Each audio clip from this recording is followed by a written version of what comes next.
طرح طرح کی سازشی نظریات مشہور ہو رہی ہیں۔ پہلے کہا جاتا تھا کہ یہ چین پر اللہ کا عذاب ہے، پھر شیعوں اور ایرانیوں پر خدا کا قہر ٹھہرایا گیا۔ اب کہا جا رہا ہے کہ یہ اسرائیل کی سازش ہے۔ کوئی کہہ رہا ہے کہ امریکن ڈاکٹروں نے ویکسین پہلے بنایا، پھر وائرس بنایا، اور اب موقع کا انتظار کر رہے ہیں کہ ویکسین کو مارکیٹ میں لائے اور منافع کمائے۔ کچھ لوگ کہہ رہے ہیں کہ یہ بایولوجیکل جنگ ہے جو امریکہ اور چین کے درمیان لڑی جا رہی ہے۔ کوئی کہہ رہا ہے کہ یہودیوں نے عبادت خانے خالی کرنے کے لیے اس وائرس کو تخلیق کیا ہے۔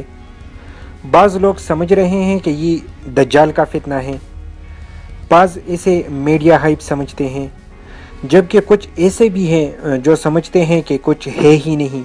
اس کے علاوہ اور بھی بہت سی کہانیاں ہیں۔ آپ کو جتنی منہ اتنی باتیں سننے کو ملے گی، اور یہ سازشی نظریات بڑی دلچسپ ہوتی ہیں۔ یہ آدمی کو اپنی طرف زیادہ متوجہ کرتی ہے، کیونکہ یہ حقیقت کے بجائے افسانوی بنیادوں پر تخلیق کی جاتی ہیں، اور حقیقت سے ان کا دور دور تک کوئی واسطہ نہیں ہوتا۔ وائرس عمومی طور پر جلد ارتقا پذیر ہوتے ہیں، اور خاص طور پر وہ وائرس جن کا جینیاتی مواد ڈی این اے کے بجائے آر این اے پر مشتمل ہو، بہت تیزی سے ارتقا کرتے ہیں۔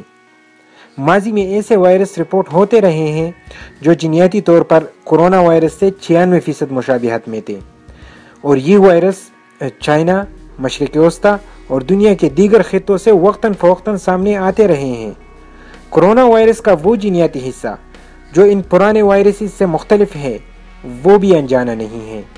اس طرح کی جینیاتی زنجیر ان وائرسز میں بھی پائی جاتی ہے جو کرونا وائرس کے قریبی رشتہ دار ہیں، یعنی اسی خاندان سے ہیں۔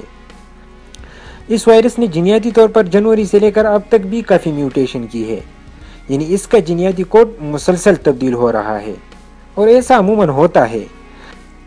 البتہ اگر اس کا موازنہ ہم سارس خاندان کے پچھلے دریافت ہوئے وائرسز سے کریں تو یہ ان کے مقابلے میں نسبتاً کم رفتار سے تبدیل ہو رہا ہے۔ یہ دنیا میں جس تیزی سے پھیل رہا ہے، اس کے ساتھ اس کی جینیاتی تبدیلی کو ملا کر دیکھا جائے تو تصویر بہت خطرناک بنتی ہے۔ وقت گزرنے کے ساتھ ساتھ یہ مختلف شکلوں میں سامنے آتا جائے گا، اور ہم کو اس کی تشخیص اور علاج میں نت نئے چیلنجز کا سامنا کرنا پڑے گا۔ کچھ لوگ اس سے پیدا ہونے والے خطرے کا موازنہ دیگر بیماریوں کے ساتھ کرتے ہیں، جو کہ غلط ہے۔ کسی بیماری سے اموات کا شرح واحد پیمانہ نہیں ہوتا۔ کوئی بیماری کتنی آسانی سے ایک انسان سے دوسرے کو لگ سکتی ہے یا ٹرانسفر ہوتی ہے، یعنی ایز آف ٹرانسمیشن، بیمار کرنے کی صلاحیت یعنی ماربیڈیٹی، اور شرح اموات یعنی مارٹیلیٹی وغیرہ، ان سب کو اکٹھا کر کے دیکھا جاتا ہے، اور اس لحاظ سے کرونا وائرس سب سے خطرناک طفیلیہ بن جاتا ہے۔ یہ ایک ایسا وائرس ہے کہ جس کو اگر کھلا چھوڑ دیا جائے تو یہ 1 مہینے میں پوری دنیا کی آدھی انسانی آبادی کو متاثر کر سکتا ہے، اور یوں پھر اس سے ہونے والی اموات کی تعداد ان بیماریوں سے بہت زیادہ ہوگی جن سے اس وائرس کا موازنہ کیا جا رہا ہے۔ حقیقت یہ ہے کہ اس کا اور دیگر بیماریوں کا کوئی موازنہ نہیں ہے۔ حیاتیات کا علم رکھنے والے اور اس سے تعلق رکھنے والے لوگ سمجھتے ہیں کہ یہ وائرس ارتقا پذیر ہوا ہے، ایسا ہوتا رہتا ہے، اور آگے مزید بھی ایسا ہوتا رہے گا۔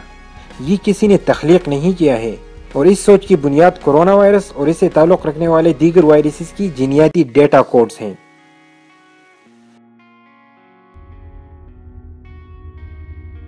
سیاست اور مختلف قسم کے سیاسی نظریات سے تعلق رکھنے والے لوگ اپنی قوت کی خاطر مختلف قسم کے گیمز کھیلتے رہتے ہیں۔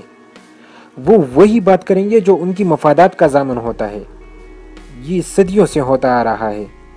کبھی خشک سالی کو دیوتا کی ناراضگی، بارشوں اور سیلابوں کو کسی خاص دیوتا کی شکست، اور بدلتے موسموں یا کسی بیماری کو 2 دیوتاؤں کے مابین جاری کشمکش سے تعبیر کیا جاتا تھا۔